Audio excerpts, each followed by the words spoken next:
80 escribió sobre la inversión. El primer periodista que se atrevió a hacerlo, Iván Tubau.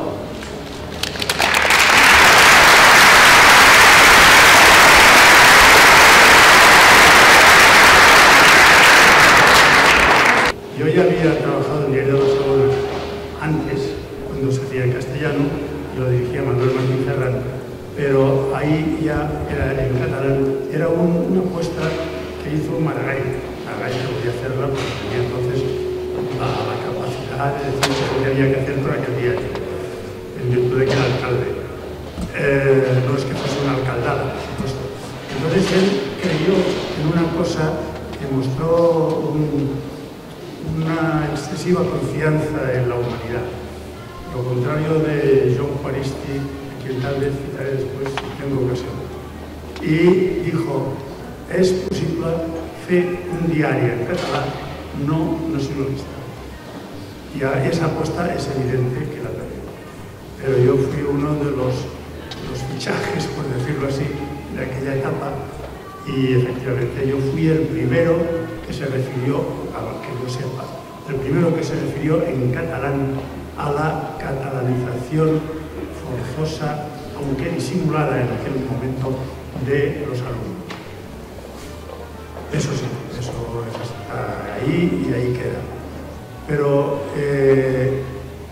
los que empiezan a darse cuenta de las cosas en un momento dado, en realidad solo sirven para que la gente empiece a mirar con atención lo que se dice sobre aquello, porque lo que viene después, no mucho después, pero lo que viene después suele ser mucho más interesante que lo que han dicho estos pioneros, que lo tenían todo por decir y por lo tanto tal vez querían decir demasiadas cosas en lugar de limitarse y decir bien las que decían, aunque fuesen menos.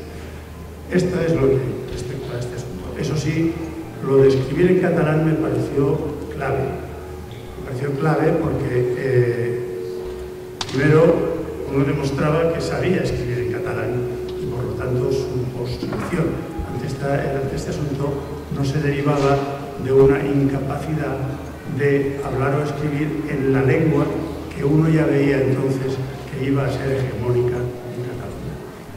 De todos modos, yo no quisiera perderme en vaguedades respecto a todo lo que nosotros hemos hecho, porque hay personas, y no lo digo con esa falsa cortesía de ciertas presentaciones, no, yo soy telonero y resulta que hay otros que hablarán después, etc. Esto ya lo verán ustedes o ya lo oirán. Pero sí creo que el camino que desbrozan algunos sirve para que otros digan cosas o más serenas o más contundentes, o las dos cosas en el mejor de los casos. Y este ha sido uno de esos casos. Desgraciadamente, aunque cuando uno viene a un lugar como este donde se presenta un libro que no voy a decir que me he leído entero, porque vamos, es una cosa muy considerable en cuanto a su dimensión, pero que contiene prácticamente todo lo que ha ido pasando en este asunto de la imposición larvada primero y explícita después y coactiva al final del catalán en la enseñanza de Cataluña, y no solo en la enseñanza, sino incluso en el bar que no puede poner hay bocadillos, sino que ha de posar entrepans. Bien,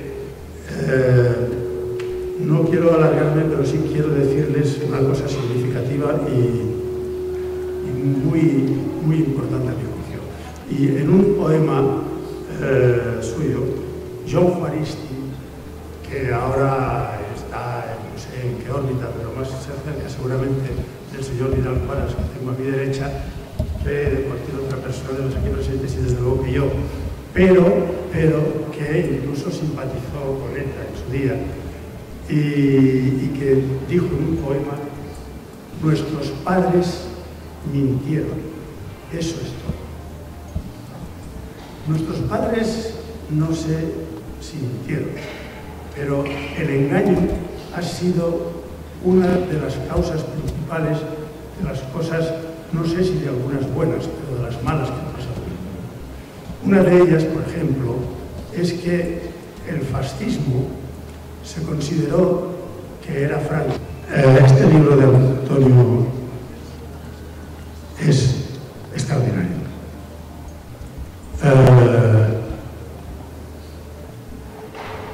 Es extraordinario porque estamos todos, es evidente, y están todas las cosas importantes que han pasado. Y por tanto yo lo único que puedo hacer sensato es recomendarles es un poco, parece un acto de sadismo porque pesa mucho el libro, quiero decir, físicamente incluso pesa mucho. Pero es que estamos todos y está prácticamente todo lo que ha ido ocurriendo en este asunto. Todo. Es un libro omnicomprensivo. Es extraordinario. Y por eso yo me voy a refugiar solo en una glosa brevísima del hecho que arranca de esa cosa que dijo Jean Juaristi en un artículo, ahora que él está mucho más a la derecha que los que en aquel momento eran criticados cuando él estaba en la izquierda, que como ustedes saben, y seguramente ya lo he dicho también, incluso estuvo cercano a ella. Bien, Juaristi dijo, nuestros padres mintieron, eso es todo. Yo diré otra cosa distinta, nuestros padres fueron engañados. Eso es todo. Pero no solo eso, es que es lo único deseable, porque el Estado de Derecho es aquel en el cual los que han sido elegidos no gobiernan, los que gobiernan pueden equivocarse, y si se equivocan o hacen cosas indeseables desde cualquier punto de vista, pueden juzgar. Es decir, que hay separación de poderes, y esta es la clave de un Estado verdaderamente deseable, el menos malo que ha inventado la humanidad. No la democracia, sino el Estado de Derecho. Y a este respecto citaré a Jacques Brel, un cantante belga en francés. Jacques Brel dijo un día, se lo diré en francés, pero enseguida lo traduciré al español. Dijo, vous mettez 10 savants d'un côté qui raisonnent, et vous mettez 10 analphabètes de l'autre côté qui écrivent. Mais ils sont 12, et les savants sont 10. Vous mettez dans la votation de quelque chose, vous voulez savoir qu'est-ce qui surgit de la volonté populaire, c'est-à-dire de la démocratie. Alors, étant donné que les ignorants sont 12 et les savants sont 10, c'est les ignorants qui gagnent. Et c'est ça la démocratie. Ce n'est que ça.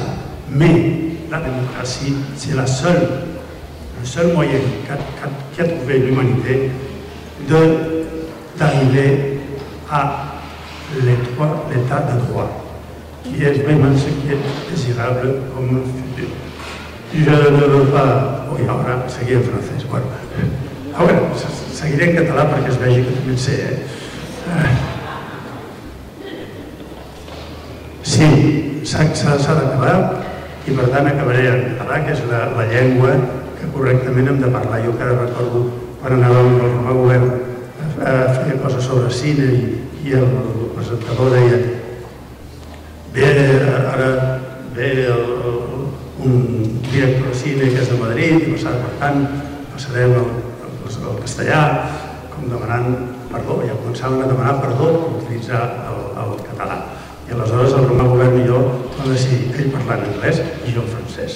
Bé, amb aquesta anècdota que suposo que desengreixa una mica aquest rotllo que jo he ficat aquí, cedeixo la paraula a qui li toqui.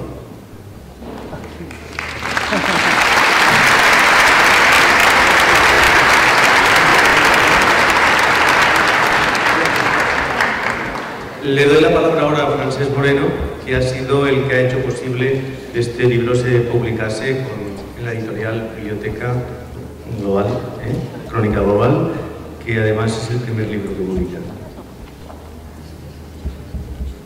Sí. Bueno, para mí buenas tardes, es una doble satisfacción asistir a este acto de presentación del libro de Antonio. Por dos motivos. Digo doble satisfacción por el hecho en sí de que este libro vea la luz, porque implica sacar del olvido o del medio olvido la lucha de muchos catalanes en momentos difíciles, en momentos oscuros, pero también es una satisfacción doble por haber colaborado, aunque sea muy modestamente, a través de la editorial Crónica Global, a que el libro esté hoy materialmente aquí, con muchas dificultades, por esta manera. No voy a hablar demasiado sobre el contenido, prácticamente nada, porque hay otras personas más capacitadas que yo, pero sí que quiero destacar que evidentemente la situación actual es distinta que la que explica el libro. Los catalanes no nacionalistas ya alzan su voz sin disimulos. Están representados en el Parlamento. Este acto en sí mismo es en parte una expresión de que las cosas están cambiando, no del todo. Este acto tendría que haberse hecho en el Ateneu, en el Parlamento, en un lugar representativo. Todavía no es posible, pero por lo menos podemos estar aquí asseguts conjuntament. Però, com dic, és un acte de normalitat, però també és un acte d'expressió que falta molt per fer. Crida l'atenció a les dificultats materials de tot tipus que passem tots els que des de la societat civil no promulguem amb l'ideologia dominant a Catalunya. Contrasta l'abundància de mitjans d'uns amb la precarietat dels altres. El nacionalisme porta més de 30 anys amb una estratègia de penetració a la societat civil, no ja subvencionant-la, sinó inclús creant-la de zero. Una gran operació d'enginyeria social promoguda i alentada des del poder polític català amb la permissivitat de l'Estat. Enfront d'això, cap estratègia alternativa de caràcter transversal entre els no nacionalistes. Però a pesar de tot, la societat catalana està dividida, lluny de la quasi unanimitat volguda pel nacionalisme. Però no podem estar 30 anys més igual, perquè al final Catalunya serà el que vulguin els catalans. Això no és principalment una batalla entre Catalunya i Espanya, és sobretot un debat entre catalans. Apliquem els nostres esforços perquè la veu dels no nacionalistes ressoni amb força. Moltes gràcies.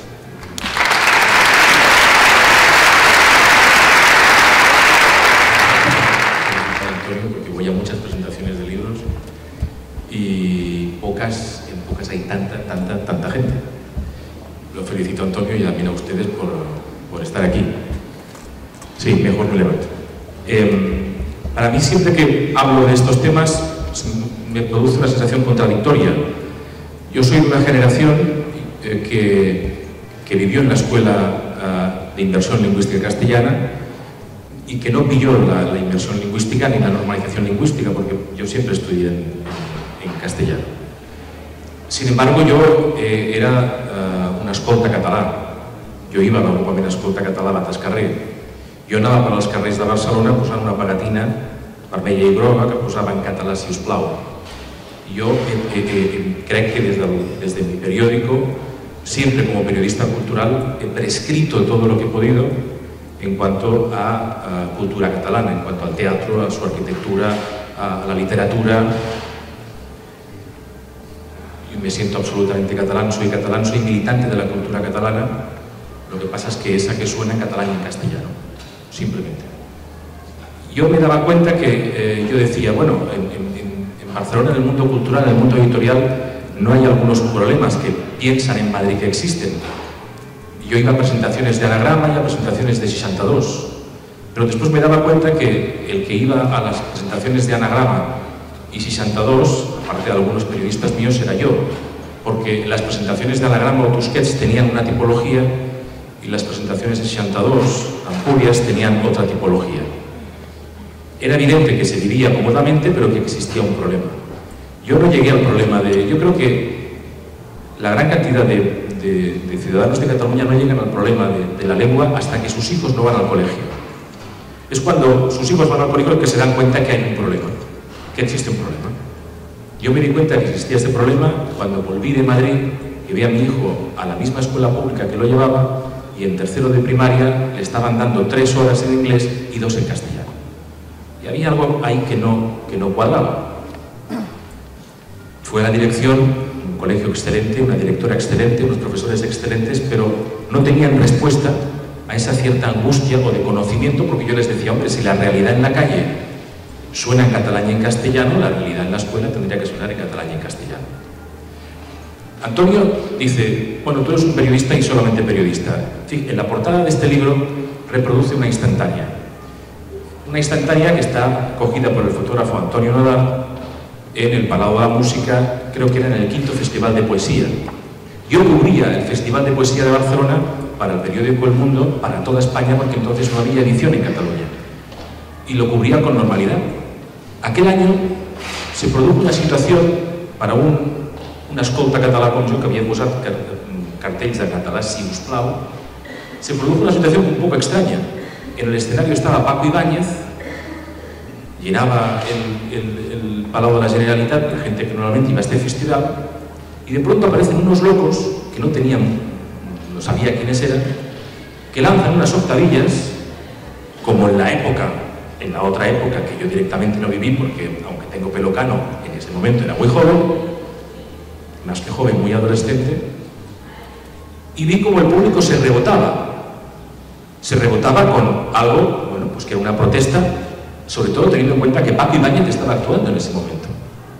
Claro, lo que hice fue lo que no hicieron seguramente mis colegas periodistas que estaban siguiendo el Festival de Poesía, que fue levantarme e irme fuera de la platea y seguir como explico en aquel artículo, un reguero de sangre, porque alguien le había dado un bofetón. Al día siguiente, mis compañeros en la prensa de Barcelona no explicaron exactamente lo que había ocurrido. Y yo, con mi pura inocencia, lo puedo asegurar porque no conocía a este señor de nada. De hecho, él me recordó que él había sido protagonista de aquel incidente cuando estaba ya en Ciutadans. Lo único que hice fue seguir un momento periodístico que me parecía interesante. Aquella fotografía solo se hizo una, porque el fotógrafo Antonio Nodal trabajaba en Leica, y los que trabajan en Leica son muy lentos, muy buenos fotógrafos, pero muy lentos a la hora de hacer la fotografía. Y solo apareció una instantánea que fue portada del Mundo en toda España al día siguiente. Cuando hablo de estos temas del nacionalismo, de la lengua, a mí se me produce una contradicción continua, perquè jo soc militant de la meva llengua o de les meves llengües, perquè sempre he parlat en català amb els meus amics, pero en casa siempre he hablado en castellano con mis padres. Y creo que mi realidad es la realidad de una gran mayoría de gente.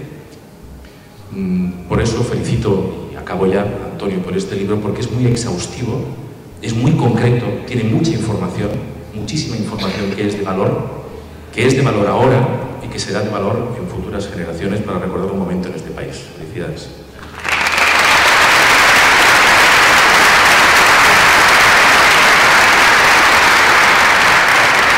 Es un placer compartir este espacio con tantas personas a las que admiro, por las que siento cariño y amistad.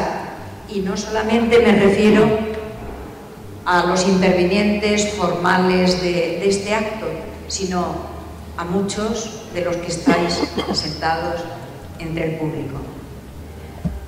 Gracias, Antonio, por este trabajo exhaustivo. Y aquel día que conocí a Antonio Robles y a otros dos más, cada día, conocí una Cataluña que desconocía. Más de 50 años viviendo en Cataluña, pero había una Cataluña que desconocía. Y esto me impresionó tanto que, bueno, hasta aquí, hace 20 años seguramente, pues hasta aquí, dentro de esta Cataluña que desconocía. Efectivamente, yo era miembro del Consejo Consultivo de la Generalitat. Un día allí recibo una llamada en que me hablan de que hay una asociación que se llama Por la Tolerancia y que querrían verme. Y bueno, les cito para una hora, de un determinado día, por la tarde. Lo de tolerancia me sonaba estupendo, pensé, será gente estupenda, pero yo no había nunca escuchado el nombre de la Asociación por la Tolerancia, la desconocida. Entonces me comparecen tres después muy amigos, son Antonio Robles, Julio Villacorta y Félix Pérez Romero. Entran allí, la verdad es que ya con la cara que ponían cuando entraron, ya vi que yo no entendía muchas cosas de las que pasaban.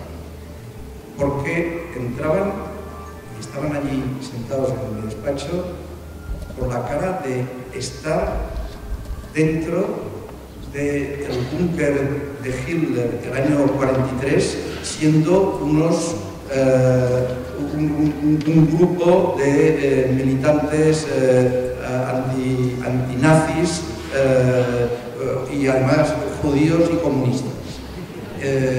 La sensación era brutal. O sea, empezaron a preguntarme algo, yo iba hablando de lo que yo pensaba y íbamos charlando pues, tranquilamente. Hasta que en un momento Antonio Robles, y medio me trataban de usted, yo creo, casi, ¿no? Pero Antonio en un momento me dice, oye, pero ¿tú qué haces aquí? Claro, el Consejo Consultivo está al lado del Ayuntamiento, está en un palacio del siglo XVI, bueno, remodelado, restaurado, etc. Pero es un edificio bastante impresionante, la entrada y después, por tanto, sí que te deja un poco sorprendido. Entonces, ¿tú qué haces aquí? Quiere decir, ¿tú qué haces metido en el medio de todos nuestros enemigos, de toda esta Cataluña en la cual nosotros no participamos, de la cual nosotros no somos parte?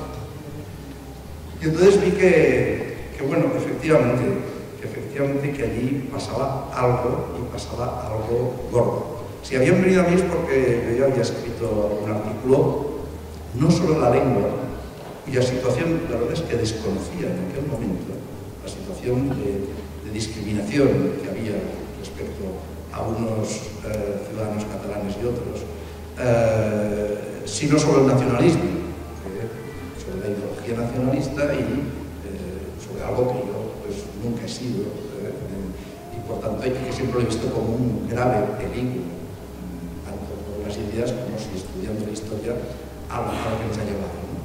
Yo había escrito algún artículo de esto y supongo que pensaban que quizá, a ver si nos entiende. Y efectivamente los entendí perfectamente y ahí empezó nuestra colaboración. Se reunían en un bar Mogando de Premià, después algún acto se hizo, y recuerdo un acto en que tú, Alejo, también participaste, a San Andreu o algo así, si te acuerdas, y entonces fui viendo efectivamente una Cataluña que estaba sometida, callada, en buena parte acomplejada y sobre todo segregada del resto. Nada de lo que hacía salía en el periódico, nada de lo que hacía se enteraba del resto de catalanes. ¿Por qué? Naturalmente porque lo que decían era tan absolutamente sensato, justo, de personas libres, de personas que quieren vivir en libertad, que si lo decían era revolucionario, porque lo que tenían ellos y lo que siguen teniendo, pero ahora ya la situación ha cambiado, ya que estamos muchos, y entonces cuando nos reuníamos éramos un par de docenas el día que éramos muchos, lo que decían iba contra toda la estructura falsa, injusta, contra la igualdad, contra la libertad que han estado construyendo desde el año 80, y porque lo que está pasando ahora no es casualidad, es algo que viene de toda una programación en la cual insensiblemente han colaborado todos. Yo, si no hubieran venido aquel día, quizá, seguramente no, porque os hubiera conocido por otro lado. Pero en todo caso, aquel día para mí ha sido un día importante de mi vida. Había algunas relaciones muy minoritarias, estaba Cadeca en aquel momento todavía, estaban profesores por el bilingüismo, que después más o menos ha participado de tolerancia, estaba, bueno, antes había la Cervantina, que era una asociación cultural, pero cultural básicamente de cultura en lengua castellana.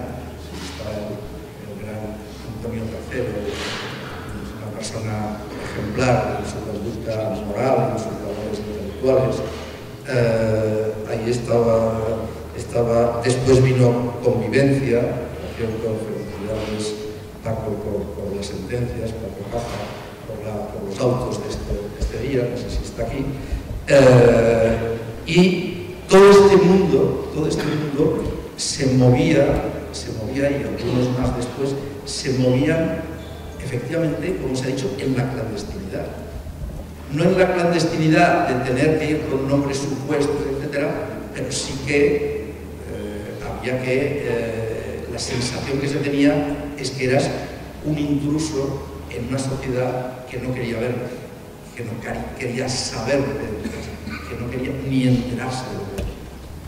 Esto duró un tiempo, después empezamos a salir más a la superficie, los manifiestos Babel, que firmaron personas conocidas, Simón, Montisol, etcétera, escritores, Mendoza, etcétera, Cuba, Marcel.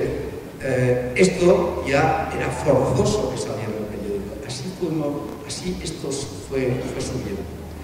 Bien, todo esto, empezando mucho antes de que yo los conociera, empezando en el año 80, todo esto es lo que explica Antonio en el libro con un detalle y minuciosidad y rigor y objetividad absolutamente ejemplares. Ya dije,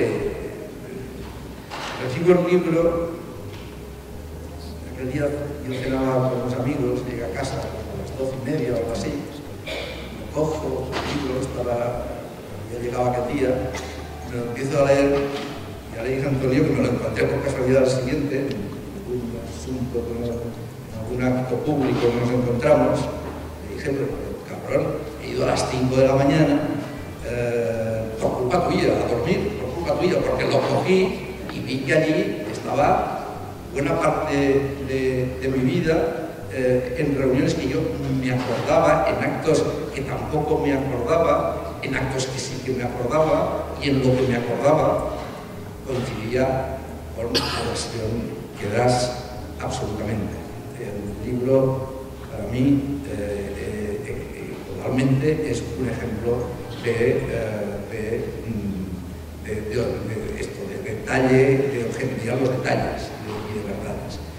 Y después hay otra parte, la que yo desconocía, la de los años 80, que es tremenda.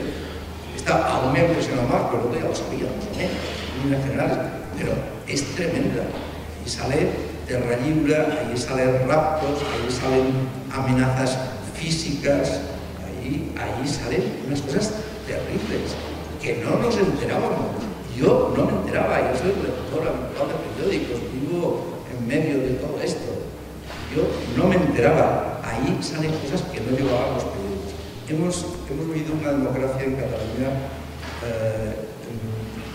para decirlo suave, muy imperfecta. Sobre todo desde el punto de vista de la opinión pública. Ha mejorado, está el mundo, por ejemplo, que ha sido el mundo a partir de los 90, que ha sido un lugar en la cual han salido noticias que no salían ni en las radios, ni en la televisión, ni en los demás periódicos. Y ahora tenemos la crónica global por internet, que es un ejemplo cada día de noticias, de dar noticias con objetividad y con rigor, que son las que nos salían en los periódicos. Todo esto sale en el libro de Antonio Robles, que es un libro que, para saber y entender todo esto, como ha dicho Manita, es un libro imprescindible. Pero también, y acabo, también creo que es Bertolt Brecht, que tiene un poema que dice: están los necesarios, los no sé cuántos, y por último los imprescindibles, hablando de personas. Y en todo este movimiento hay algunos que han sido imprescindibles. Antonio, sin duda, Antonio Robles ha sido uno de ellos. Gracias.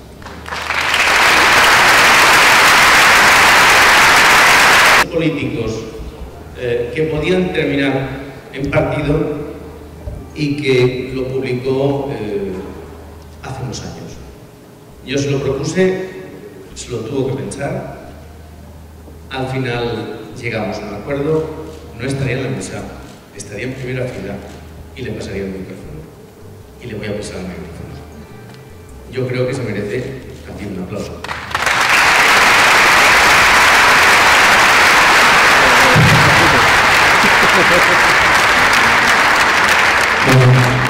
El libro es una de las primeras páginas, ¿no? Que es una de las palabras de las primeras páginas, ¿no? Que es la palabra historia, ¿no? El libro de Antonio es un libro de historia.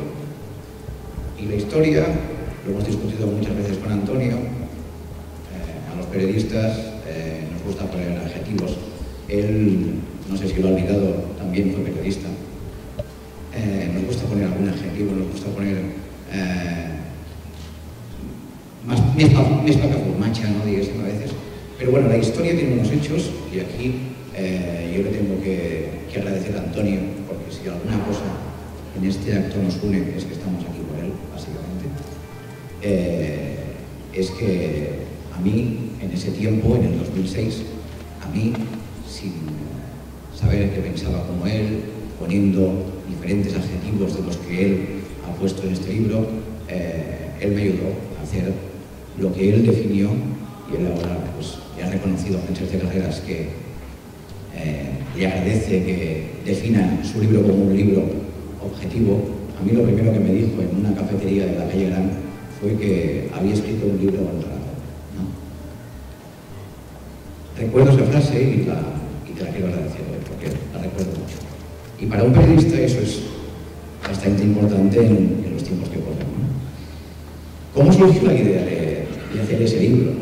Pues, bueno, se estaban moviendo diferentes hilos para la constitución de Ciutadans en Cataluña, y yo me puse a escarbar, me fui a Madrid, me fui al registro de partidos políticos y bueno, empecé a escarbar y vi pues que la gente que durante 25 años atrás habían existido y quizá pues no se habían explicado demasiadas cosas sobre ello, pero era una gente que existía, pues esa gente tenía un pasado, ¿no? Entonces publiqué algunas noticias, publiqué cosas como la constitución así clandestina del Partido de España, ¿cómo era, Antonio? España, no sé qué, Ciudadanos, ¿no?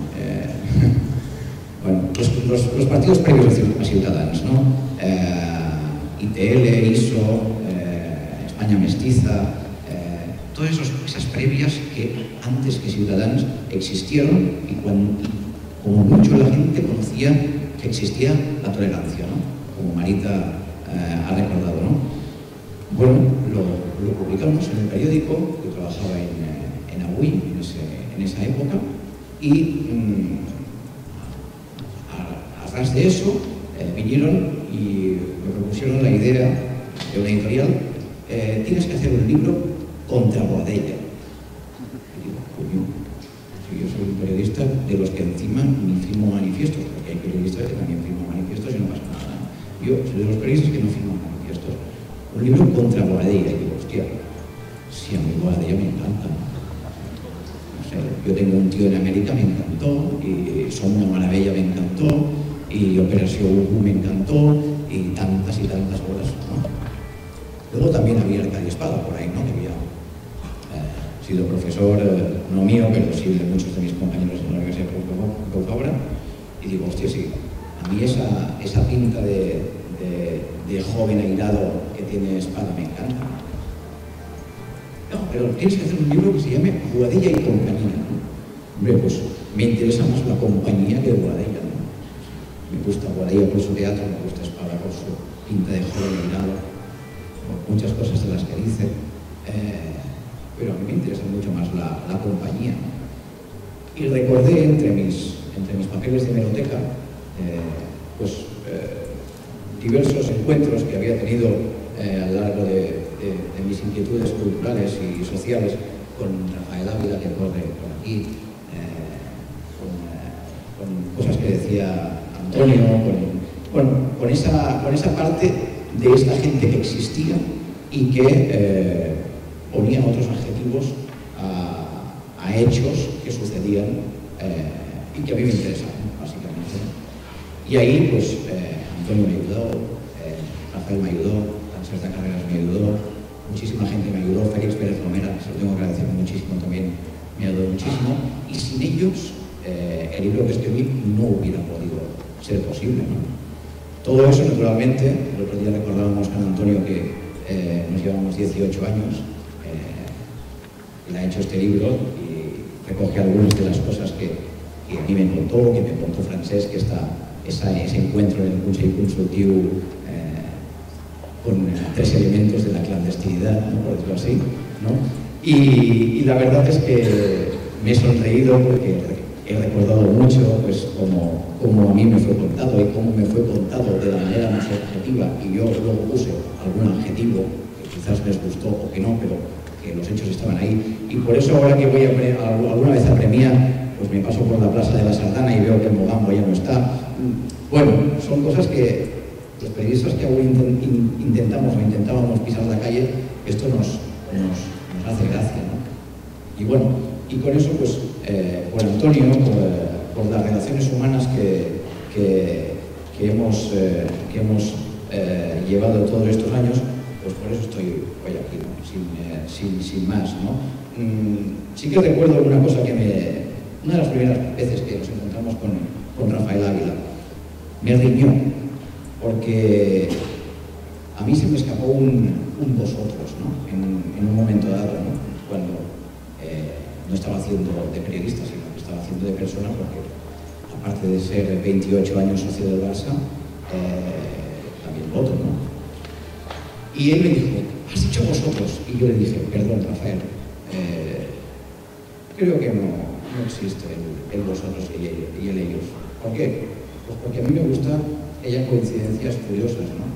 Por ejemplo, tonterías, ¿no?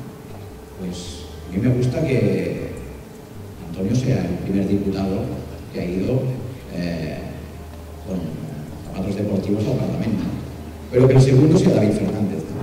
Por ejemplo. O que David Fernández y Albert Rivera les guste Manolo García, ¿no? Mira, a mí me gusta que haya esas coincidencias, ¿no? O a Antonio Robles me encanta el tango, como a Diego Arcos, ¿no? Por ejemplo, pues yo creo que hay cosas que entre las personas más diferentes del mundo siempre hay algo que nos une. Por tanto, el vosotros y el ellos a mí no me gusta y creo que no existe, ¿no? Sí que estamos en un momento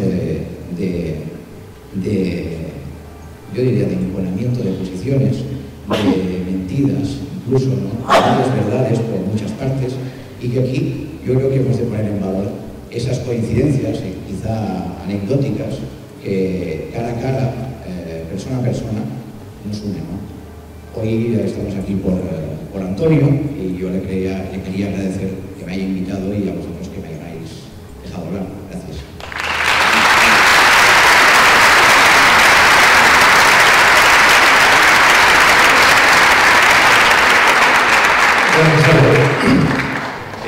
No sé si han tomado en cuenta que no está Juan Carlos Girauta, bueno, debería estar. También tenía que estar aquí Javier Nara. Los dos habían confirmado hace mucho tiempo que estarían aquí, pero por motivos que han salido en la prensa en estas últimas horas, los dos son candidatos por Movimiento Ciudadano a las europeas. El segundo de la lista seguramente, ¿no? Y mañana tienen a las 11 de la mañana un acto en La Coruña, y en La Coruña no hay puente aéreo. Han hecho lo imposible, pero han tenido que irse, ¿no? Sin embargo, se empeñaron en dejar unas notas pequeñas, le dije. Lo han conseguido, al menos Girauta. También me dice Juan Carlos que otra persona que tendría que haber estado aquí, pero está en un congreso de León y no podía compaginar las dos cosas, a pesar de que ya lo había confirmado, y era importante que estuviera porque fue un profesor, por entonces, que trabajaba en un instituto de Santa Coloma y era del PSC, y fue el autor material del primer manifiesto que se hizo en Cataluña, en castellano también,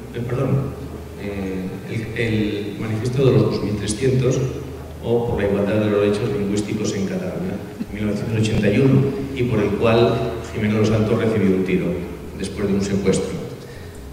parece ser que nos ha mandado también un WhatsApp con unas palabras. Juan Carlos, por favor, ¿quieres leer por el orden que tú consideres? Paso a la lectura del texto de Javier Nart. Es un poco largo. 40 años de franquismo significaron 4 decenios de miseria moral, de liberticidio y de profunda huella en el alma de los españoles, especialmente de sus élites políticas, que entendieron que así como la verdad se encuentra en la contradicción con la mentira, la democracia significa la asunción de los postulados radicalmente antitéticos a los axiomas franquistas. Franco redujo la historia de España a un esperpento reduccionista en la que la Ilustración, el liberalismo, el socialismo y la democracia significarían la anti-España. Y la única España posible no sería otra que la España uniforme y reconciliable a la luz de la realidad histórica y cultural. Y así todos, izquierdas y centro, y posteriormente incluso la derecha, concluyeron por asumir que el nacionalismo equivalía a la libertad, a la esencia a la que debía referirse cada una de las comunidades en las que los ciudadanos, en consecuencia, debían conformarse de acuerdo a un estereotipo fijado según los patrones de los mitómanos y románticos del siglo XIX. Por ello, España hoy padece precisamente una gravísima patología que, en lugar de defender y mantener como prioritario los derechos de la ciudadanía, el mantra continuo ha sido hasta ahora la reconstrucción nacional, cuando la única nación la configuran los ciudadanos en libertad, sin imposiciones, dirigismos o pastoreos, sin necesidad de nuevos Moisés que nos dirijan a su tierra prometida. Y en eso estaba y está Antonio Robles, y los que creemos en que la persona es la prioridad y los primeros derechos de los individuales. Hoy, la Cataluña, ensimismada en las consecuencias de la herencia de Carlos II el Hechizado, padece el resultado de tan reaccionaria política. Deviene más importante el ayer que el futuro. Nos empecinamos en 1714 sin analizar el principio económico, social, territorial e institucional al que nos dirigimos. 1979-2006, Historia de la resistencia al nacionalismo en Cataluña, es la referencia de quienes en la más magnífica de la soledad de las administraciones, las de derechas y las de supuesta izquierda, decidieron un día que ni callaban ni se rendían. Y en eso estamos, y en eso seguimos. Javier Nart.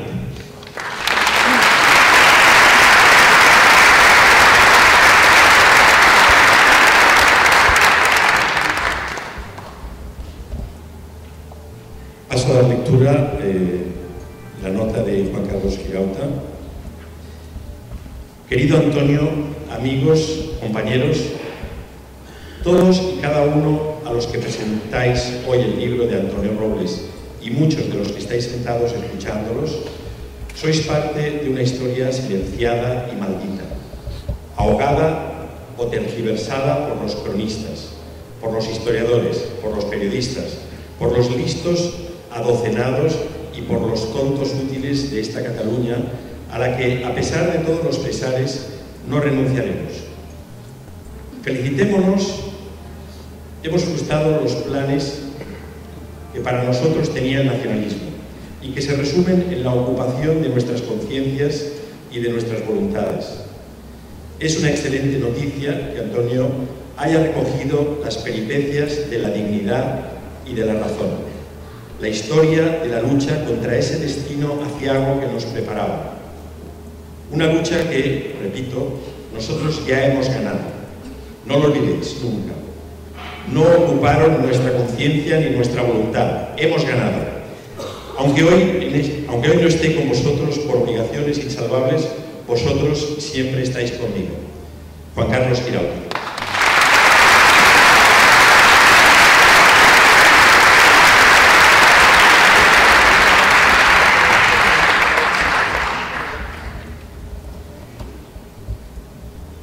Bueno, lo tengo en el móvil porque lo he recibido escasamente hace media hora y paso a la lectura de la misiva de Santiago Trancón, un histórico del movimiento contra el nacionalismo.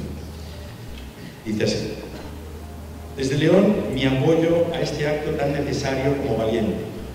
Hace más de 30 años se hizo público el primer movimiento de resistencia a la imposición nacionalista que hoy se declara ya abiertamente lo que siempre fue, independentista y antiespañol. Aquel profético manifiesto de los 2300 nos llevó a la diáspora y casi a la clandestinidad, pero afortunadamente tuvo su continuación en hombres como Antonio Robles, el más cualificado para contarnos esta historia que, como la historia común del pasado, quisieran los intransigentes borrar de la memoria. Pero ahí está, y reconstruirla y contarla es la mejor manera de que la libertad y la verdad sigan avanzando hasta hacer imposible ese sueño totalitario del independentismo. Todo mi agradecimiento a todos los resistentes. Santiago Trancón.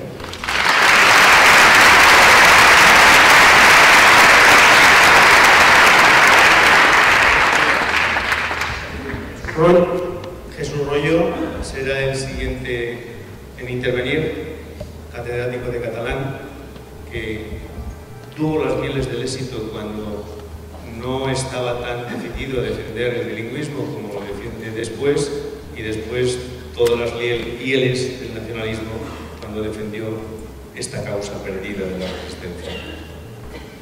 El caso es que en los años 70, antes del 78, pues éramos unos militantes que luchábamos por el catalán. Yo de familia castellana, hicimos pues una especie de... yo lo definiría como andábamos con un sentimiento de culpa. El franquismo nos había hundido en la culpa. El franquismo persiguiendo a la lengua catalana y persiguiendo a los obreros, pues eran las dos causas que debíamos asumir absolutamente, ¿no? Y que hizo del catalán pues una causa blanca. Y esa causa blanca, con una libreta de cheques inmensa, cheques en blanco, pues es de lo que ha usado Jordi Pujol y el nacionalismo para irnos metiendo sin darnos cuenta o con un aplauso general, pues en un camino lleno de absolutamente reaccionario y dudoso, ¿no? De ese caballo, pues muchos nos hemos ido descabalgando.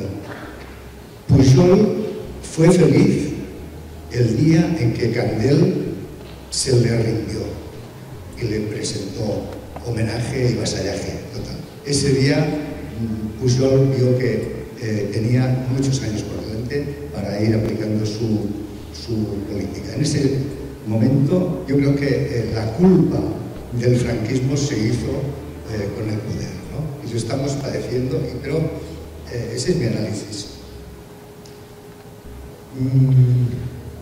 Hace 25 años, más o menos de los años 90, que esto se empezó a levantar, ¿ha sido un éxito o ha sido un fracaso? Pues quizá ni una cosa ni otra, ¿no? Yo lo calificaría más de éxito, porque fijaros que el catalanismo, desde el año 1900, hace más de un siglo, pues apenas había llegado a mandar y a dominar. De hecho, ha sido estos últimos 30 años en que se ha explayado a sus anchas y sin límites. De hecho, durante 100 años han ido picando piedra. Pues nosotros tenemos más suerte que ellos, convencemos más, ¿no? Yo la sensación que tenía en los tiempos de Mogambo era de absoluta libertad. En toda Cataluña eran unos años de plomo los que de repente habíamos visto que lo de la inmersión lingüística era un auténtico robo y que la normalización del catalán era un insulto a Cataluña, porque era un insulto a la libertad pues las noches de Mogambo acababan pues con una euforia tremenda. Salías a la noche de premia, había estrellas o llovía, es igual, pero salías con el alma hinchada, ¿no? Bueno, era la sensación aquella de los clandestinos, que tampoco hay que con los años pues crece la mítica, ¿no? Bueno, yo, y acabo aquí, diría que el catalanismo, el nacionalismo, está llegando a sus últimas contradicciones. Está llegando ha sido cada vez más sectario y de alguna manera el cheque, la chequera, la libreta de cheques en blanco que tenía, la culpa de que llegaba como una herencia que le dio el propio Franco a Pujol, pues esa chequera se le está acabando. Yo creo que ellos mismos, con su dinámica, van a propiciar que esto cambie, y yo creo y espero que sea pronto. Muchas gracias.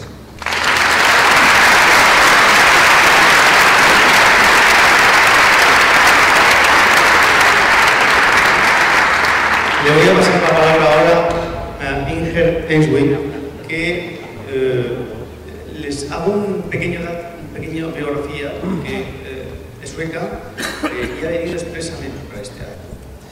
Licenciada en Filología Francesa, empezó a trabajar en la enseñanza primaria, secundaria y media de Suecia como profesora de francés y luego también de inglés. Posteriormente hizo su tesis sobre literatura española, doctorándose en letras por la Universidad de Gotemburgo, Suecia.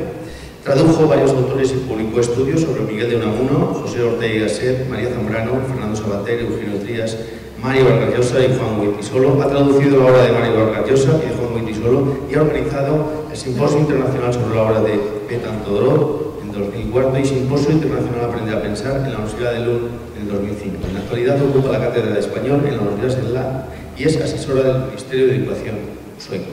Evidentemente no voy a explicar más de ella, que tendríamos mucho que explicar, pero sí les quiero recordar por qué está aquí.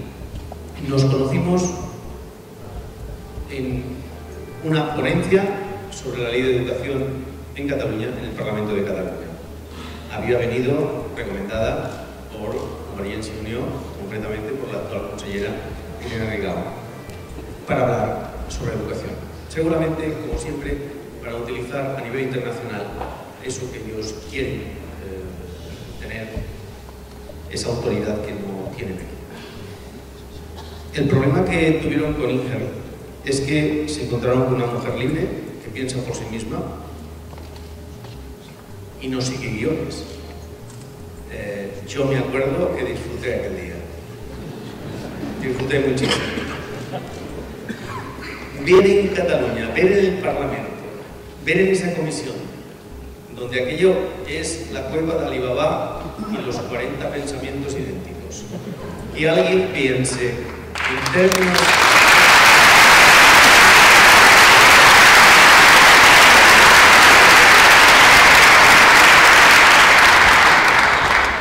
Que alguien piense, simplemente piense, y como tal razone y diga, yo os lo juro, disfruté. Además la piqué.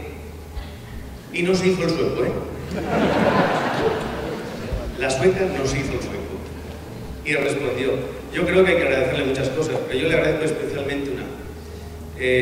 Yo le comenté por email que iba a presentar el libro y que ni la editorial ni yo teníamos para subvencionar nada. Y al día siguiente había dejado otras cosas, había sacado un avión, había cogido un hotel y ahora está aquí. Solo por eso.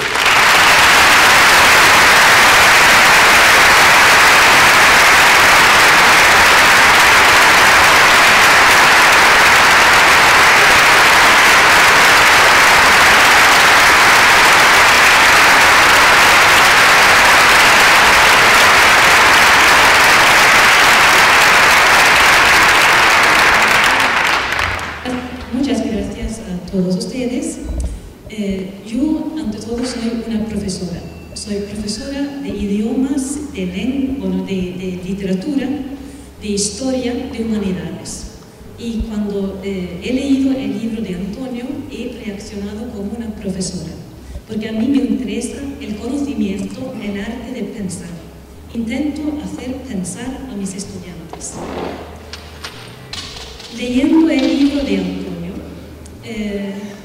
se me vino a la memoria un pequeño artículo de George Orwell sobre la guerra española y sobre Cataluña. Y en este pequeño artículo, Orwell dice que en Cataluña él entró en contacto por primera vez con reportajes periodísticos que no tenían nada que ver con la realidad. Y dice en el artículo que las mentiras le asustan más que las bombas. Y esto lo escribe en Londres en 1943. Y la relación con el libro es que leyendo el libro de Antonio, los ejemplos de ocultamiento y de tergiversación me hacen pensar en el peligro de las mentiras. No solamente son desagradables, son peligrosas.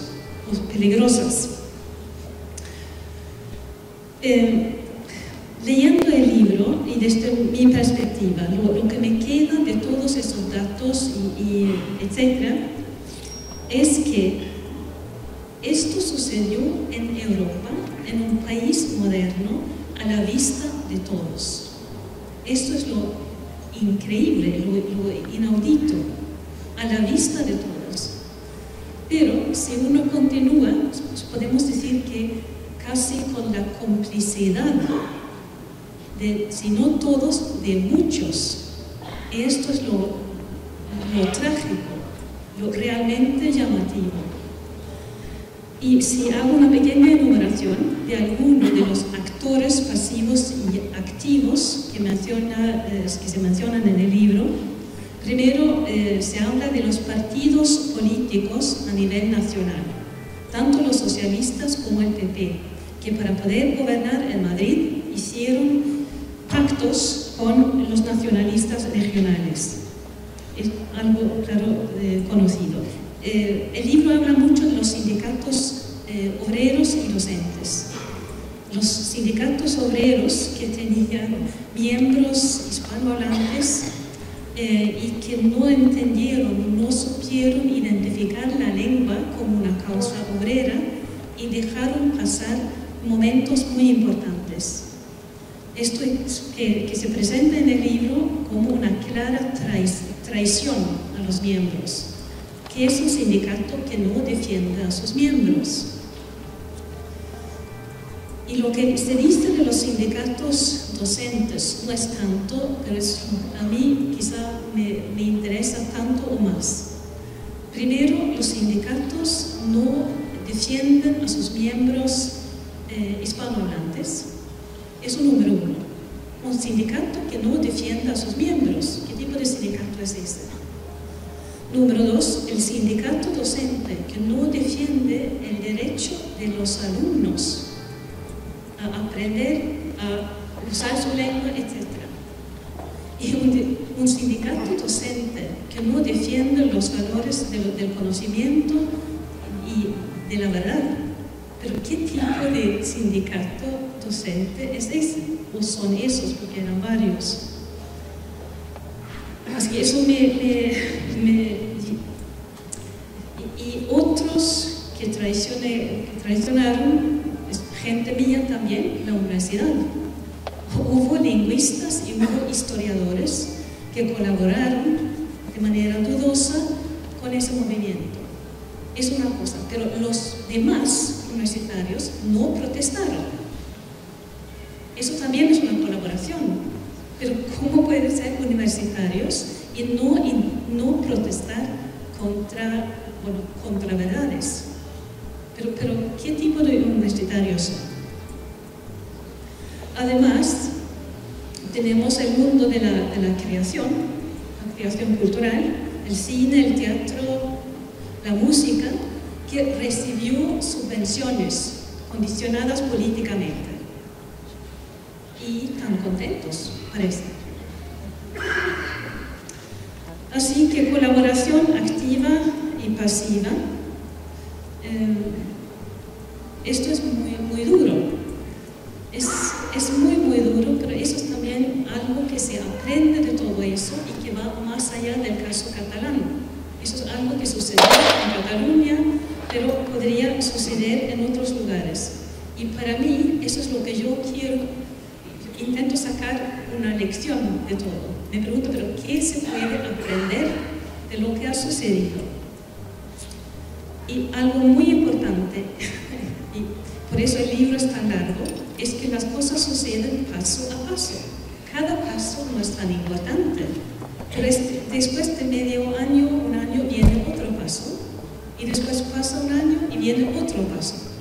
Las cosas vienen paso a paso y esto que viene muy bien ilustrado en el libro. Lo interesante es que en ese tipo de suceso son precisamente centrales la educación y los medios de comunicación. Estamos hablando de un tipo de lavado de cerebro, pero light. Pero es así, no es doloroso físicamente, pero estamos hablando de algo muy, muy importante. Otra favorita mía es la filósofa Hannah Arendt, que escribe sobre los totalitarismos de los años 30 y 40. Y también habla de eso, de paso a paso se instalan las cosas. Pero quisiera mencionar algo en especial. Y dice que los totalitarismos que ella estudió no exigieron que todos creyeran en lo que decían ellos. La exigencia era callarse, no manifestarse públicamente en contra. Otra cosa más, eso de acoso moral para que nadie se manifieste en contra de lo que quieren las autoridades en este caso. Quizá última observación. No tenemos felizmente el mismo tipo de totalitarismos como en los años 30 y 40, pero más bien quizá las nuevas tendencias se presentan como víctimas. El victimismo, que también apelando a la compasión, hablando de justicia, hablando de derechos humanos, hablando de democracia, van imponiendo lo que quieren ellos. Y les funciona muy bien al comienzo, porque al comienzo son minorías y no son peligrosas. Pero paso a paso y con unas palabras que ocultan lo que está sucediendo, avanzan sus posiciones. Y es un poco lo que queda ilustrado otra vez más en el libro que estamos discutiendo hoy. Así que me concierne de cerca, por tener que ver con lenguas, literaturas, culturas, pero también por otra cosa más que tiene que ver con los profesores. En la relación entre un profesor y un alumno debe haber una relación de confianza. ¿Cómo puede alguien aprender de alguien que no es de confianza? Alguien que tiene una agenda oculta, además de enseñar conocimientos. ¿Y cómo puede un profesor traicionar esta confianza del alumno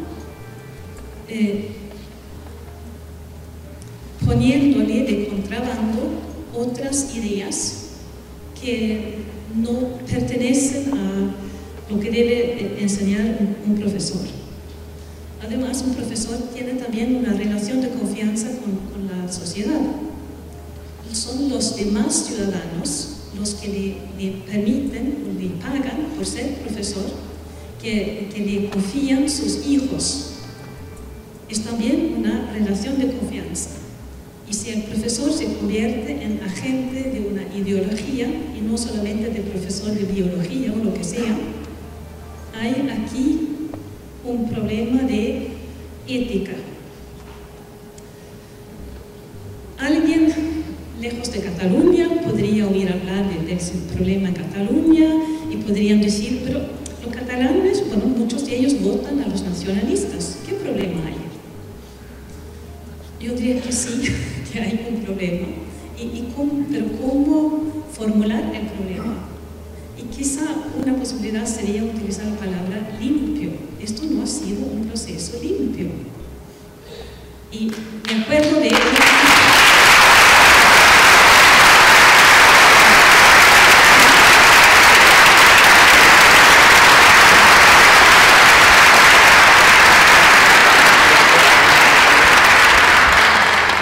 Escuchando a los demás ponentes aquí, me acordé de una expresión española antigua.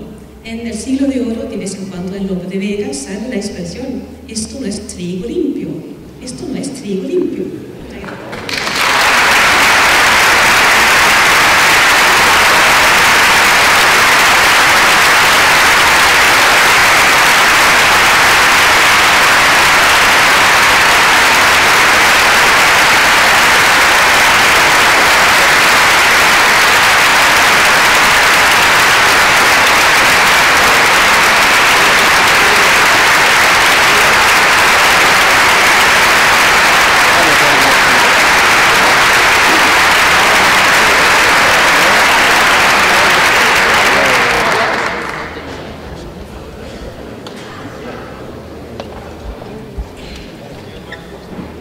El señor más presiones en Europa a sus tesis y mira tú por dónde estos 4 gatos van a tener más.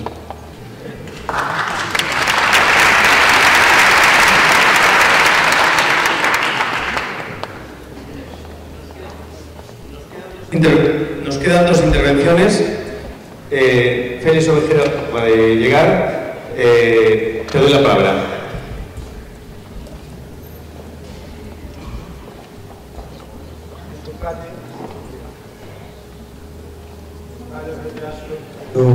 Obligaciones de diverso orden me retenían, entonces me temo que seguramente puedo ser redundante respecto a algunas cosas que se hayan podido comentar, pero seguramente no está de más enfatizarlas. Entre otras razones porque una de las cosas que me han impresionado del libro es el enorme silencio durante tanto tiempo de tanta gente, que aquello no empezó con Ciudadanos, es decir, aquella historia tenía una trastienda tremenda de dolor, de sufrimiento, de energía, de coraje cívico, y de silencio y de cobardía. Y desde luego, una ingeniería social estremecedora.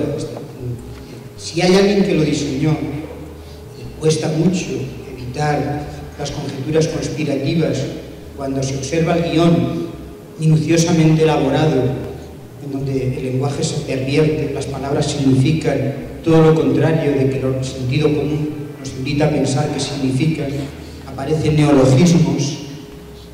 Todo eso revela un enorme talento y una enorme mala fe, sobre todo para transversar una historia en donde al más elemental sentido común le chocan muchas cosas. El relato general, si se ha de sintetizar del nacionalismo, es que, por así decir, Barcelona sería una suerte de colonia de España. Eso sería la idea esencial. Precisamente por eso se atreven a invocar algo parecido al derecho a la autodeterminación.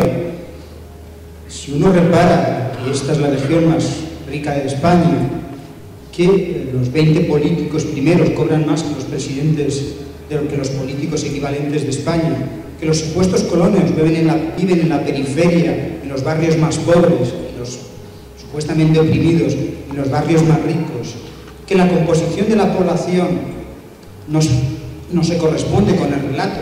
He repetido hasta la fatiga en diversas ocasiones, pero como estas cosas viene no desatenderlas, que en España las 2 ciudades con más identidad propia son Lugo y Huesca, porque allí todo el mundo se ha ido y solo han quedado las esencias, las identidades propias. En cambio, Barcelona y Madrid son 2 gotas de agua que sintetizan el perfil del conjunto de España, porque se ha producido un verdadero mestizaje. Entonces hemos ido de aquí para allá en movimientos demográficos que solamente se han producido en momentos excepcionales de la historia europea. Entonces la recomposición demográfica del paisaje es absoluta. El apellido más frecuente en cada una de las comarcas de Cataluña es García.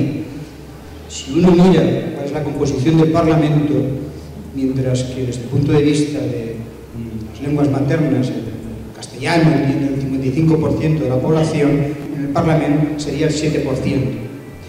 Eso refleja quienes dominan, quienes estaban arriba y quienes estaban abajo. Pues bien, cuando se habla de cosas, por ejemplo, como la discriminación positiva, se modifica el sentido de las palabras, porque los excluidos, supuestamente, son los otros, los perdedores, y en cambio aparecen como los opresores. Todo ese relato se ha impuesto, se ha asumido y se ha hecho propio. Las responsabilidades son diversas.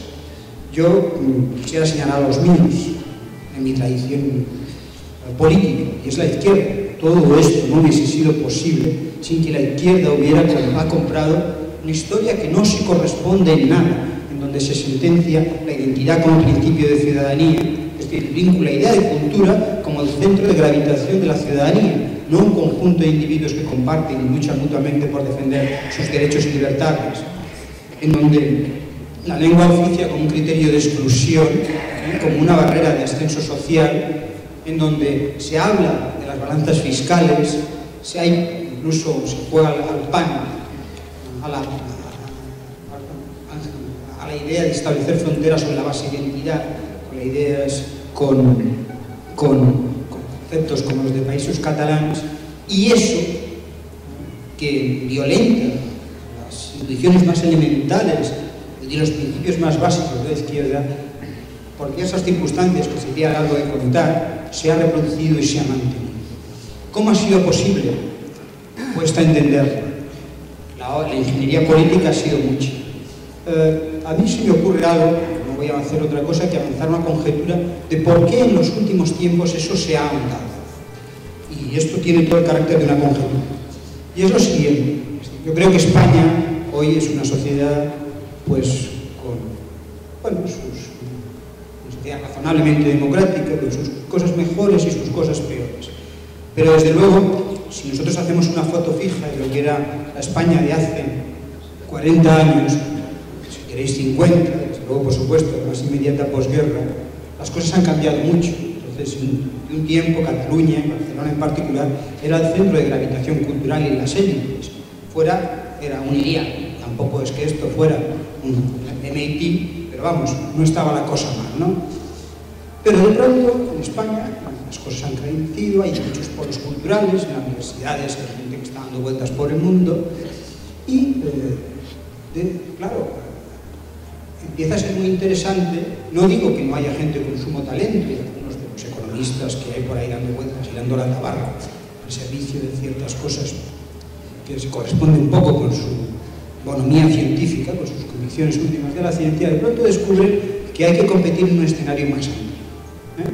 Que esa idea de ser, pues, la cabeza de león del conjunto de un país, en donde, pues, desde Barcelona se hicieron revistas como el Triunfo en la Transición o muchos escenarios culturales, ya ha desaparecido porque estamos pues, en donde hay muchos centros, la gente, y aparece interesante tener, pues, bueno, un pequeño kiosco en donde se establecen barreras para que en la universidad no pueda venir un tipo de fuera porque se establece el nivel de exigencia C, y entonces se producen incentivos locales. Y supongo que, pues, no me extraña que aparezca en torno a medios de comunicación convenientemente engrasados, instituciones culturales, entonces que saben que fuera de aquí no tienen nada que hacer, y es muy conveniente la reproducción de eso. Yo creo que eso ha producido una suerte de élite extractiva, para utilizar el léxico de estos tiempos, ¿no? Que está interesada en el mantenimiento de, bueno, generar una ideología que oficie como un filtro porque ya la cosa se ha complicado. Eso es una cosa entre tantas, pero no quiero olvidar que ha sucedido. Que en eso además ha añadido la quiescencia de la izquierda, pues estoy seguro.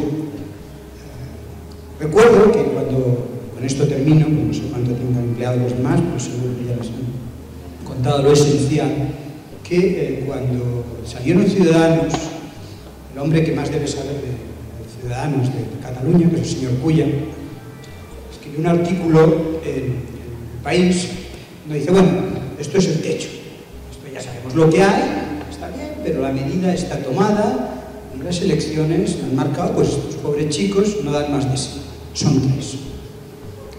Bueno, pues al final no eran 3, De pronto la realidad empezaba a emerger, esa realidad callada durante tanto tiempo, la evidencia de que una sociedad cuya composición demográfica era la que era, cuyas injusticias eran tan evidentes, que había estado callada, esa realidad tenía que flotar. La anomalía era que una mayoría que estaba excluida, desatendida, marginada y que encarnaba la exclusión social no acabara de traducirse políticamente, no emergiera.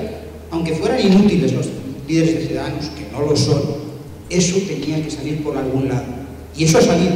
Y todo eso que durante mucho tiempo se mantuvo gente como Antonio, pues apareció, porque, bueno, se dieron una singular conjunción, aparecieron, le hablaron, esto no es del todo justo, Antonio, pero en un momento dice, los hijos probes de las masías, no es mi caso, Antonio, en todo caso he sido un masué, pero en mi caso, no, yo no venía de por ahí, se refería a los firmantes del manifiesto, faltó, eso se le nota en el libro, pero bueno, se le tolera.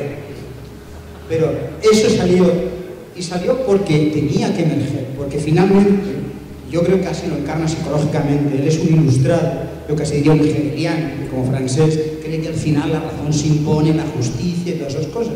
Yo que tengo menos confianza en la especie humana, y soy un pesimista y un cenizo, no creo que las cosas se puedan ser, pero a veces estos amigos me persuaden, y estoy contento de que las puedan ser así. Por lo demás, el libro es estremecedor, se lee como una novela, y de verdad, vamos, desde que me lo dejó hace 2 tardes pasando por casa, yo no me he levantado del asiento porque es un relato asombroso, un sufrimiento. Yo llegué muy tarde a esto, ¿no? Y es algo que me pesa, porque estaban todas las circunstancias dadas para haber llegado antes. Pero hay una prehistoria en todo lo que estamos viendo hoy de sufrimiento, y de dolor, y de coraje, que el libro resume muy bien. Nada más.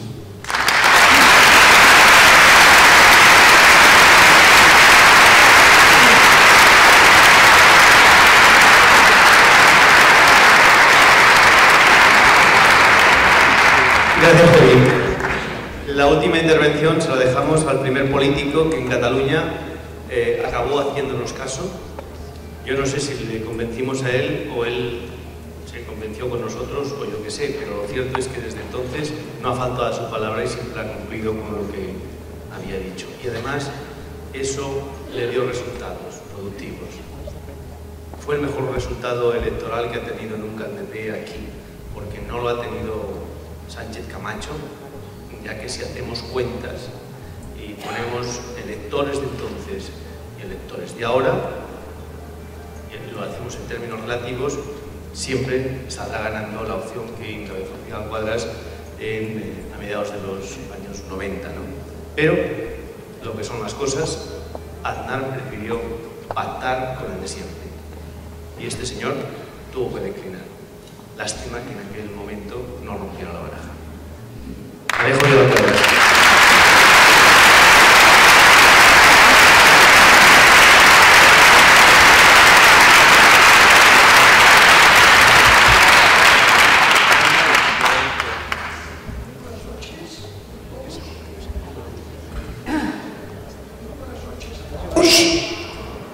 A todos.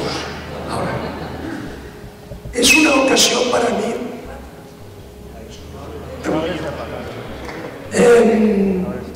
Es una ocasión, espero no tener que repetir todas las frases 2 veces. Es una ocasión para mí muy grata estar con vosotros esta noche, por muchos motivos. Acabo de descubrir uno, y es que nunca he estado tan cerca de alguien capaz de traducir la fiesta del chivo al sueco. O sea, eso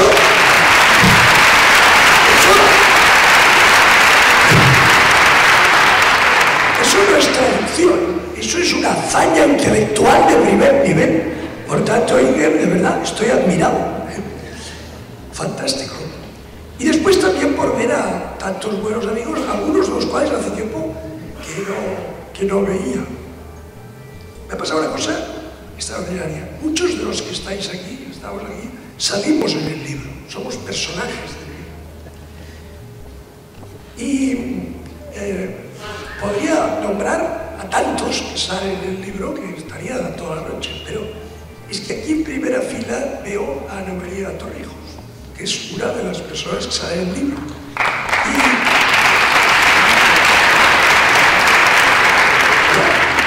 No es que la nombre a ella porque la quiero mucho, que es verdad, pero la nombro porque está al lado de su hija Adriana, a la que también quiero mucho porque la conocí que correteaba por el suelo, ¿verdad? Bueno, pues hace 20 años yo conspiraba con Ana María Torrijos a favor de la libertad. Y esta tarde he estado conspirando con la hija a favor de la libertad. Lo cual quiere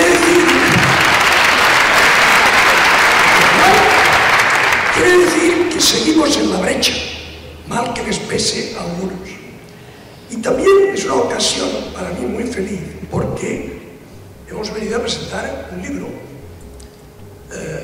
que es un gran libro, por su contenido y por su extensión, porque son prácticamente 700 páginas que abarcan 3 décadas y describen de manera muy viva, muy real, muy cercana, periodística. De hecho, Antonio fue en sus tiempos periodista. Describen una larga serie de acontecimientos políticos, sociales y culturales que han tenido una gran importancia en el devenir colectivo de Cataluña. De hecho, es una autobiografía lo que hace Antonio. Y en esa autobiografía escribe la biografía o parte de la biografía de muchos de nosotros. Yo, por ejemplo, que salgo mucho, en las páginas que salgo yo es donde me he detenido especialmente. Os he de decir que después de leer el libro de Antonio, la opinión que tengo de mí mismo, que no era mala, ha mejorado extraordinariamente. Entonces, le doy las gracias a Antonio por ello. Y después, el libro también me ha dado muchas alegrías. En la página 350 hay una foto que estoy yo con Antonio, en los años 90. Hay otra foto fantástica de Francesc en la página 398. Y bueno, pues yo miraba esas fotos con atención y ahora les veo a ellos y a mí aquí y que caramba, estamos bastante bien. Y además os diré una cosa, yo es que prácticamente lo he cambiado. O sea que el libro es un libro estupendo por muchísimas razones. Y después os recomiendo una foto en la página 383 en la que está Iván mirando a Pascual Maragall. ¡Qué mirada! Es una cosa fantástica. Es una mezcla de incredulidad y piedad. Es una cosa que, francamente, lo dice todo. Esa mirada de Iván mirando a Maragall y hablando, al que, por cierto, le dieron el premio de la tolerancia, curiosamente, a Pascual en ese momento.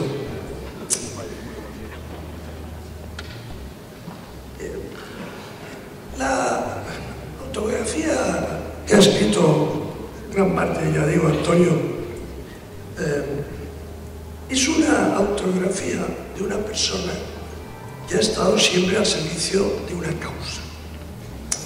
Y esta causa es la que compartimos prácticamente todos los que estamos aquí, que es la de una Cataluña plural, integrada en un gran proyecto español de democracia y de libertad. Y el libro pone de relieve la gran paradoja y la gran contradicción que han sido estos 35 años de la historia de España desde que se aprobó la vigente Constitución. Este orden constitucional que tenemos lo que hace es definir una nación de ciudadanos libres e iguales, una nación civil, una nación que integra la diversidad y que quiere pacificar a los nacionalismos de identidad catalán y vasco. Propósito nobilísimo, enaltecedor. Una gran nación de ciudadanos libres e iguales, ilustrada, moderna, que simultáneamente quiere integrar, acomodar en su seno a esos focos peligrosos sino simplemente dentro de un Estado configurado de otra forma, por cierto, mucho más eficiente y mucho más barata, pero se quiso hacer este esfuerzo. Y el resultado ha sido tremendamente decepcionante y doloroso, porque no solamente no se ha pacificado ese fenómeno, sino que se ha exacerbado hasta el punto que hoy nos sitúa a todos, incluidos aquellos que lo impulsan, al borde del abismo. Se generalizó un virus que infectó al conjunto de la nación y infectó. Vull agrair molt expressament i que demostra que al final, com va dir el rei en un cert moment, al final la gent parlant s'entén, oi? Però, malgrat que ell ho va dir en un context que no va ser el més oportú, però és veritat que la gent parlant s'entén i tu estàs aquí i jo ho valoro extraordinàriament. Per a una nació és tot això, és eso que he dicho. Y vamos a ver si los catalanes tenemos todo eso siendo españoles. ¿Tenemos un buen contrato? No me desmentirá un experto si digo que nuestro orden legal y constitucional, que nos da las reglas de convivencia para estar juntos, el contrato que hemos firmado es de una calidad, por lo menos sobre el papel, similar a la de cualquier democracia avanzada y madura del mundo. Y tenemos un proyecto, que es tener una sociedad desarrollada, plenamente inserta en el mundo occidental, con vocación europea. Y los catalanes, siendo españoles, tenemos también ese proyecto. Y es una identidad, claro que sí, y tenemos una identidad, pero tenemos una identidad que es fantástica, porque no es monocromática, porque es muy rica en su interior y porque, por ejemplo, tiene dos lenguas, de las que pasamos de la una a la otra, sin solución de continuidad. Y esa es la identidad de Cataluña, esa es la verdadera identidad, y no la uniforme impuesta desde arriba que nos quieren encajar. Por lo tanto, tenemos también una identidad siendo catalanes y al mismo tiempo españoles. Y tenemos un fundamento moral. La libertad, la justicia, la igualdad, la solidaridad, valores universales que definen a España como nación y nosotros como catalanes también, naturalmente, siendo españoles, nos apoyamos en ese fundamento moral. Por tanto, siendo españoles y formando parte de esa nación, tenemos todo eso. Y si desgajamos un fragmento de España para construir una nacioncilla inventada, basada solo en la identidad, se rompe el equilibrio entre estas cuatro componentes y quedamos degradados a una tribu desorientada que va por el mundo con la mano extendida como un Estado paria. Y si eso es lo que se nos propone, me parece que, como explica muy bien Antonio en su libro, está más que justificado todo el esfuerzo para resistirse a ese disparate. No hay ninguna justificación para construir una Cataluña separada de España con su propio Estado independiente. Ninguna, salvo una. Forjero, que es muy elegante en su expresión, ha hablado de élites extractivas. Esto es una manera fina de decir élites, y todavía se defino, depredadoras. Y bueno, no seré nada fino y diré una élite de ladrones. Porque aquí se ha robado mucho en nombre de la identidad. Imaginaos lo que sería si tuvieran su propio Estado, si, estando en el seno de una gran matriz nacional, con su Estado, han robado lo que han robado. Si tuvieran su propio Estado, aquí no quedarían ni las raspas.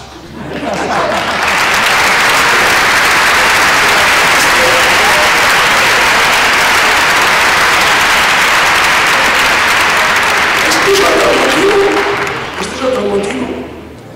Por cierto, como catalanes, hemos de ser muy sensibles a él para que no exista una Cataluña independiente dotada de su propio Estado.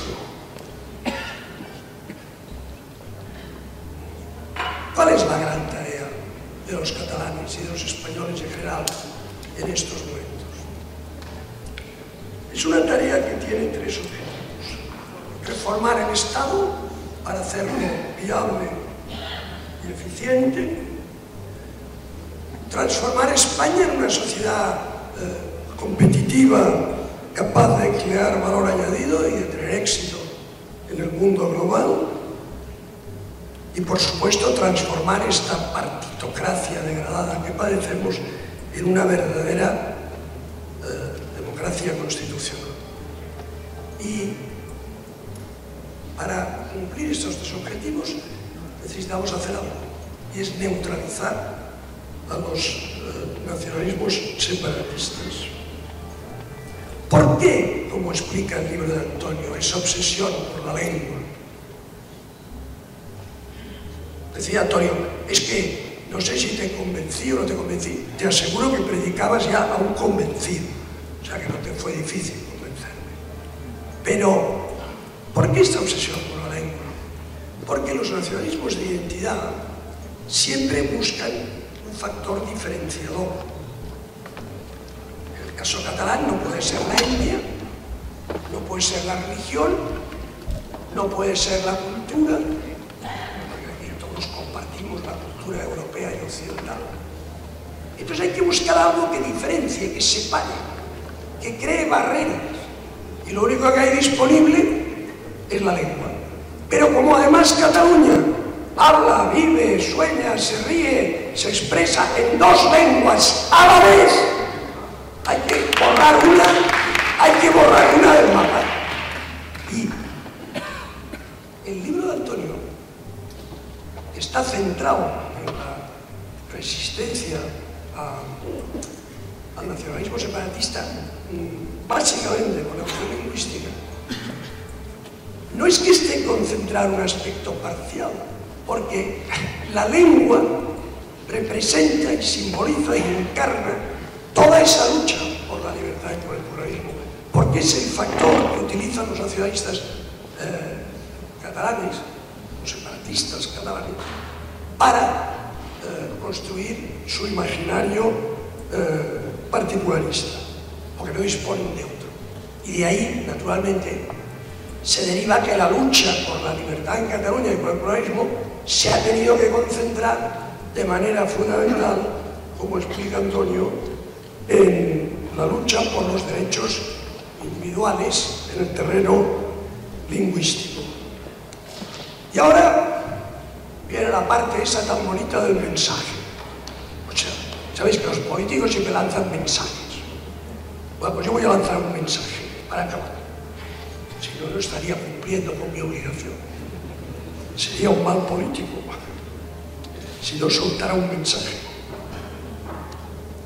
¿Estáis preparados para el mensaje?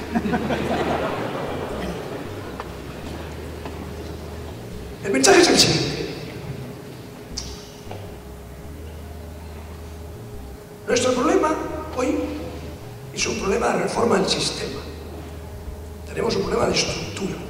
No tenemos, como cree el gobierno, que va por ahí diciendo que el Estado de las autonomías ha sido un éxito, que Dios les conserve la vista, ¿verdad? Pues nuestro problema es una de estructura, de sistema. Hemos de hacer una reforma profunda del sistema y una reforma de carácter estructural. Y eso lo hemos de hacer sobre la base de una agenda ambiciosa, valiente, de cambios. Cambiar los partidos y su funcionamiento interno, cambiar la forma de financiar los partidos, cambiar la ley electoral, cambiar las instituciones para que exista verdadera separación de poderes, cambiar el modelo productivo para que se pueda crear riqueza y la gente pueda tener trabajo, cambiar el tamaño del Estado y su eficiencia para que los recursos estén en los bolsillos de la gente y de las empresas, para que puedan dar trabajo y no en manos de élites extractivas que lo único que hacen es despilfarrar en su propio interés. Y esa agenda tan ambiciosa no la puede hacer un solo partido. Y hay algo que dice Antonio aquí, que tiene toda la razón, y la historia le ha dado la razón. Es que aparte de las luchas de las plataformas civiles y de todas estas organizaciones culturales, ciudadanas, que han hecho un trabajo absolutamente necesario, eso no era suficiente, y al final la conclusión del libro es: hacen falta instrumentos políticos. Y por eso han surgido nuevos partidos. Han surgido nuevos partidos en todo el conjunto del espacio ideológico y social. Nuevos partidos, impensables hace 5 o 10 años. Y yo ahora os hago una predicción. Aparte del mensaje, una predicción. Tot pel mateix preu.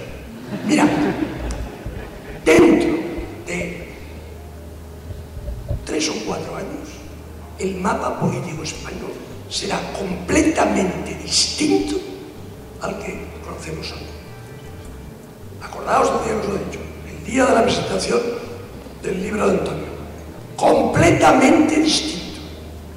Y ahora que he hecho la predicción, vuelvo al mensaje. Esta reforma del sistema no la hará un solo partido. Y los nuevos partidos que han surgido, todos comparten esa misma voluntad. Y todas las cosas concretas que yo he citado, todos esos nuevos partidos también las tienen en su programa y en su intención. Y así lo han dicho claramente. Todas y cada una de las cosas que he dicho. Después habrá otras en que las posiciones serán propias o distintas. Pero eso que es el núcleo del gran problema de España hoy, lo comparten todos. Pues si lo comparten todos y son nuevos y quieren generar un tiempo nuevo, no pueden actuar como los partidos antiguos. No pueden caer en las etiquetas, en los egoísmos, en los codazos. Tienen que aunar esfuerzos y trabajar juntos. Porque si no, serían igual que los de antes. Por tanto, ese es el mensaje. Todas aquellas fuerzas políticas y sociales que comparten esta agenda que acabo de escribir tienen la obligación moral y patriótica de trabajar juntos. Y si no lo hacen, no estarán a la altura de los tiempos y no habrán entendido la naturaleza y el alcance del problema de la España de hoy. No sé qué efectos habrá hecho el mensaje.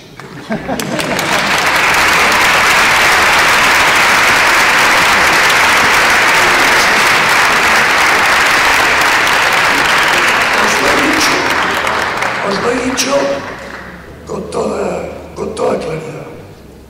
Hemos de estar a la altura de los tiempos. Y es imposible estar a la altura de los tiempos sin conocer y entender el pasado. Y la monumental, la monumental obra de Antonio nos ha ayudado a eso, a conocer y entender el pasado. sin lo cual es imposible afrontar el presente. Y con ello, Antonio, has hecho una cosa que yo quiero resaltar. Has hecho un servicio impagable y lo has hecho a costa de tanto sacrificio, de tanto sufrimiento, de tanta entrega que de forma sencilla y humilde explicas aquí, que nunca te lo podremos agradecer. Felicidades.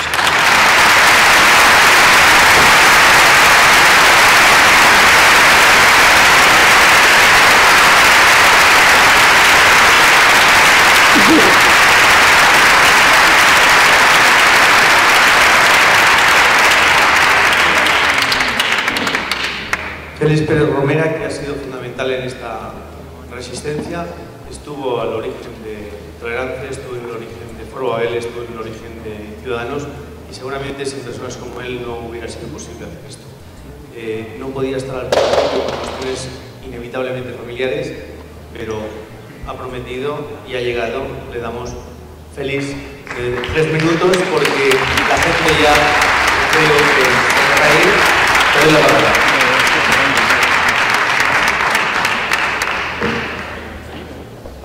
Espero que sobren dos. Es de agradecer la aparición del libro. Creo que es necesario que en la historia quede que ha habido mucha gente que se ha opuesto a todo. Hay mucha gente que se ha opuesto a este totalitarismo nacionalista en Cataluña, que después no puedan decir es que nadie se opuso, es que hay unanimidad, es que todos estamos de acuerdo, como el señor Mas dijo hace nada en una entrevista, en un encuentro con el señor González, con el antiguo presidente, en el que dice, si es que hay, son muy pocos los que se oponen. Pues no somos pocos, somos bastantes. Y espero que a este libro le suceda otro, que explique quién está pagando realmente los platos de todo este proceso, este perverso proceso llamado de construcción nacional. ¿Quiénes lo están pagando? Con el paro, con miseria, con fracaso escolar, con empleos de segunda fila. Y estos que lo están pagando son los que viven en los barrios populares. Son precisamente esto que despectivamente en sociología se llaman clases subalternas. Como no quiero agotar los 3 minutos, voy a pasar a leer, porque creo que hay una confusión conceptual aquí. Lo he buscado en Google, lamentablemente en la Wikipedia, porque es la que tengo más próxima, en la que me dice etnia. Etnia es un conjunto de personas que comparten rasgos culturales, idioma, religión, celebración de ciertas festividades, expresiones artísticas como música, vestimenta. Esto es un grupo étnico.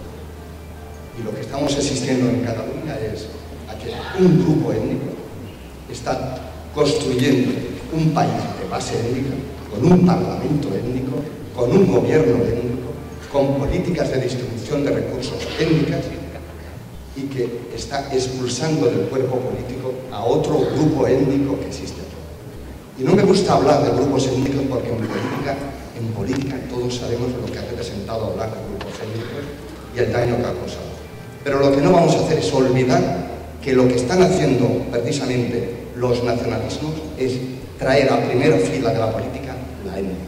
Y esto, como dijo el Roto en un chiste, en uno de sus viñetas, dice: los hechos diferenciales nos convierten a todos en Hutus y en Tutsis, recordando lo que había pasado en Ruanda, una masacre precisamente por diferencias étnicas, en ese caso de corte racial, pero diferencias étnicas. Gobierno étnico, parlamento étnico y políticas étnicas.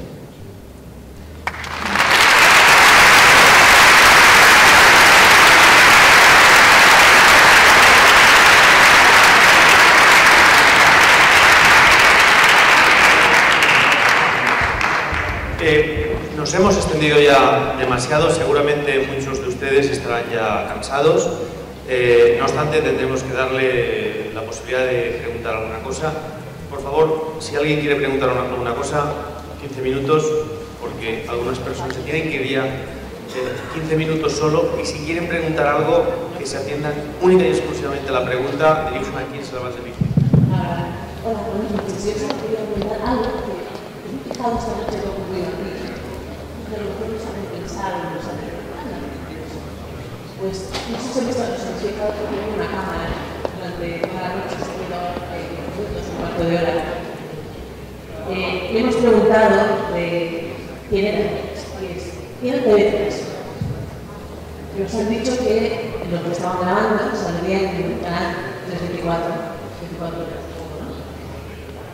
Pero qué curioso, el piloto de la cámara, el piloto rojo, estaba apagado durante toda la noche. Solamente lo han conectado cuando ha hablado este señor, el señor Alex. Nada, lo dejo aquí.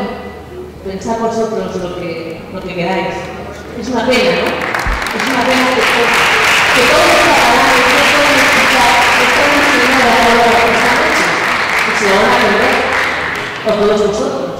Igualmente interesante escucharos, ¿no? Solo van a escuchar algo, un trocito de lo que diga el señor Alex de Cuadras, me parece difícil.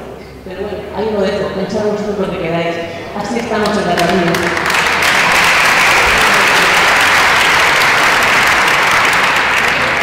Mira, acabas de describir el mecanismo básico de ocultación de la realidad y cómo se construye la realidad y cómo se ha venido construyendo la realidad durante estos últimos 30 años. Así se construye.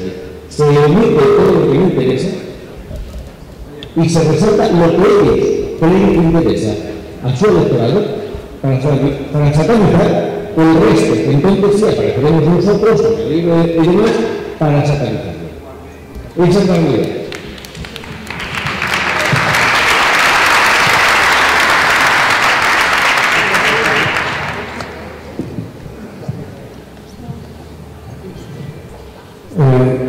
Buenas noches. Quisiera agradecer a todos los integrantes de esta mesa que han tenido cada uno de ellos una aportación muy valiosa. Pero quiero felicitar expresamente a Robles porque ha hecho una exposición bastante documentada, aunque podría ampliarse, y ha dado la denominación de resistencia. Una denominación un poco ética, pero que va muy bien en la contextura actual en la que estamos viviendo. La resistencia esta que se ha organizado. ¿Cómo se llama usted? Me llamo Inger Enquist y soy de Suecia. Soy catedrática de Lengua y Literatura Española en la Universidad de Lund, en el sur de Suecia. ¿Por qué ha elegido venir a la presentación del libro de Robles? Porque conozco a Robles, he leído el libro y me parece que es un libro muy valiente, es un libro emocionante porque cuenta la historia de la lucha del propio Robles y su vida y sus experiencias tocan un poco las mías. Habla de lengua, de literatura, de enseñanza, de valores éticos. Y de cómo han sido tergiversadas la situación, en primer lugar, de la educación en Cataluña. Además, soy profesora de idiomas, he trabajado mucho con diferentes métodos de enseñanza de idiomas y aquí veo que la inmersión, que es un método de aprendizaje de idiomas, ha sido utilizada para otros fines, para fines políticos más que lingüísticos. Entonces veo que algo que normalmente yo considero como una cosa buena, que es el aprendizaje de las lenguas y la educación, se ha utilizado de manera muy cuestionable. He querido... ¿sí? Usted en su exposición ha hecho referencia al victimismo catalán, sí, y también ha hecho referencia a la incomprensión que uno desde fuera mira como todos los catalanes son sumisos a este victimismo mientras que el nacionalismo está basado a una manipulación propia. ¿No puede explicar otra vez esto? Sí.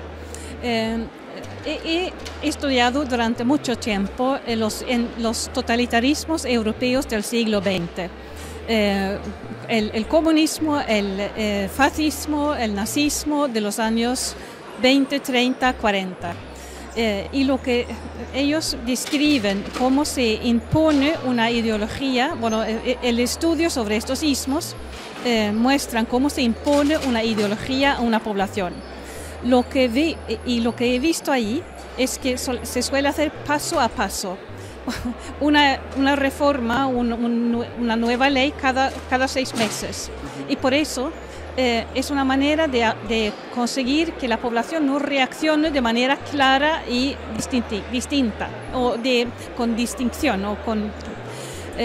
Lo que veo es que el nacionalismo, que es mucho más suave, claro, es menos violento físicamente, pero tiene similitudes, introduce cambios, por ejemplo, en la educación, en eso de rótulos en la calle, en las lenguas que pueden usarse en la televisión, en los asuntos que se pueden discutir, no todo a la vez, sino poco a poco, y así la población no ve en qué momento tenemos que reaccionar. Entonces eso diluye la capacidad de reacción de la población. Además, he visto también en mis estudios que, por ejemplo, de una filósofa llamada Hannah Arendt, que dice que solemos pensar que esos sistemas totalitarios... Bueno, yo lo que creo que el órdago que han lanzado es un órdago de máximos, sabiendo que al final quedará en algo intermedio. O sea, seguramente ni como está ahora la situación, ni tampoco la independencia. Ellos realmente lo que buscaban era algo intermedio. La forma de conseguirlo, marcar un órdago de máximos para que luego el gobierno empiece a negociar. De hecho, pues ya han convencido al PSOE que ya está dispuesto a hacer un Estado federal, ¿no? Y la verdad es que ahora que se acerca la fecha que ellos decían de la pregunta, pienso que empiezan a tener miedo por la actitud que pueda tener el gobierno central si ellos siguen presionando de esta manera. Muchísimas gracias. Gracias a vosotros. Buenas noches, señor Antonio Robles. Antonio Robles. ¿Qué tal? Muy bien, estupendo. ¿Esperaba tanta gente para esta presentación de su libro? Bueno, la verdad es que ha venido muchísima gente. Uno siempre espera que haya gente, ¿no? Pero cuando se cumplen las ilusiones, pues estás muy contento. Mucha gente se preguntarán, ¿qué tiene este libro de mágico para emocionar a tanta gente?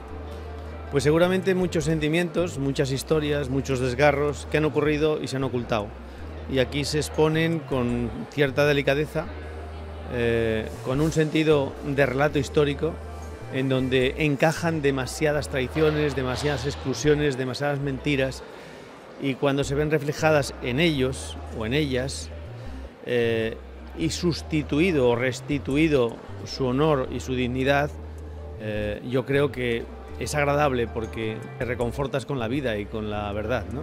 Últimamente, el gobierno de la Generalitat de Cataluña está muy nervioso desde la respuesta contundente del presidente del gobierno de España y del jefe de la oposición de España, que han respondido no es el camino, la independencia de Cataluña no puede ser el camino. Esto no va a acabar bien nunca. En las mejores circunstancias seguiremos sufriendo, incluso más. Los nacionalistas han hecho algo imperdonable. Han colonizado la conciencia de mucha gente, los sentimientos y las emociones de mucha gente. Los líderes podemos negociar con ellos, con las emociones de la gente que han sido ingenuamente tratadas, creídas, todas estas cosas que son manipulaciones de la historia, pedagogías del odio, etcétera. Con esta gente, con estas generaciones, con estas dos generaciones, no será posible negociar nada. Ellas no tienen la culpa, ellas han sido manipuladas, pero la colonización de conciencias a nivel de las emociones nos pasará factura a todos. De todas maneras, los nacionalistas han subido muchos enteros simplemente porque no han tenido oposición nunca realmente. Por primera vez la tienen y por primera vez se han desenmascarado. Evidentemente han provocado el miedo que antes no habían provocado porque engañaban, enmascaraban todas sus historias, todos sus fines los enmascaraban siempre en eufemismos democráticos, derechos humanos, victimismos, la lengua va a desaparecer. Se sienten tan legitimados por la varita de Dios que los únicos buenos, mágicos y buenos son ellos, que no soportan verse sucios en el espejo de estas palabras, por ejemplo, o de otras muchas que les decimos a menudo, porque son excluyentes, y lo único que están haciendo para construir su identidad es excluir a todos los que no piensan como ellos. Y sobre todo por escribir una memoria como este libro. Muchas gracias. A vosotros, gracias a ti.